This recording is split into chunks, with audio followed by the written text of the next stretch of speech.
Okay, let's unpack this. If you were looking for a phrase to define the market right now, it's basically a tension headache. That's a perfect way to put it. On one side, you have this pure tech adrenaline, right? The whole AI narrative. Absolutely. It's driving ships, it's driving high-growth tech. And on the other, you've got the Federal Reserve. That tight, cautious grip.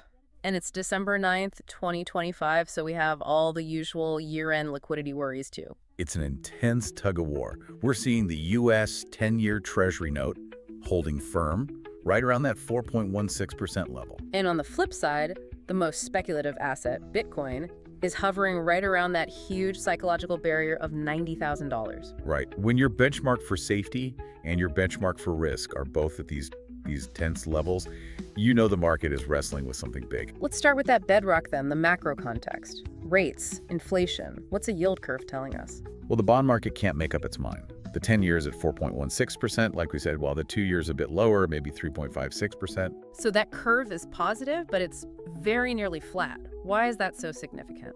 It's just a sign of deep division. A flat curve means some investors think the Fed has to hold rates higher for longer, while others think they're about to cut sharply. It's pure uncertainty. And the Fed itself isn't helping clear things up. No, the key phrase is data-driven. Inflation has slowed down, which is good, but the labor market and services prices are still strong. So the Fed has to stay cautious. They can't declare victory yet. That caution keeps the dollar strong, which acts like gravity on everything else. It does. The dollar index, the DXY, is around 99. A strong dollar just puts a cap on risk assets. But you mentioned liquidity is getting a bit better, something about reverse repos. Yeah, the reverse repo or RRP balances are down. Think of it as the market's emergency savings account.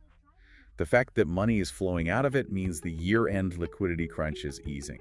The cash is there. The cash is there, but no one wants to take big risks. Which is weird because the VIX, the so-called fear index, is really low, around 15 or 16. And that's the trap.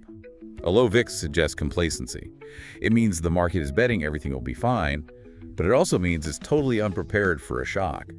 One piece of bad news could cause a really violent spike. The crypto market seems to get it, though. Their fear and greed index is much more cautious. Exactly.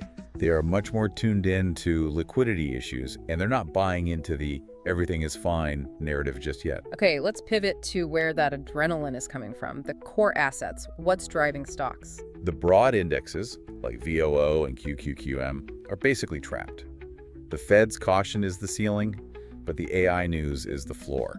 They can't really go up, but they can't really go down either. And it really feels like one sector is doing all the work. Oh, it is. It's the chip sector. And really, it's all about NVIDIA. NVDA is trading around 180 to 186, and it's the single most important barometer for market risk right now. Because of that news about China? Precisely. The report that the U.S. might relax restrictions on H200 chip exports to China, even with a fee, is a massive deal. It signals a path for U.S. chip makers to tap into that huge market. And that good news for NVIDIA lifts the whole ecosystem. The whole thing. From software companies like Meta and Geode, which are the big, stable anchors here, to the smallest AI startups. Okay, let's jump from the engine of optimism to the high volatility space. Cryptocurrency. Bitcoin is fighting for 90,000. It's locked in a really narrow, nervous range between $89,000 and $91,000. And because liquidity is so thin, it's like a compressed spring. Any big order could send it flying up or crashing down. And what about Ethereum? ETH is holding its own around 3,100.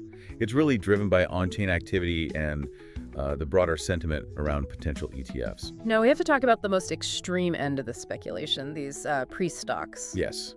This is a huge warning. We're talking about tokens that represent future shares in private companies like Anthropic or xAI. People are just that desperate to get exposure to private AI valuations. They are. But these are incredibly risky. There's compliance risk, and more importantly, there is absolutely no reliable liquidity. If the hype dies down, you could be left holding a token that's worthless. So this is pure speculation. Capital you have to be 100% willing to lose. 100%.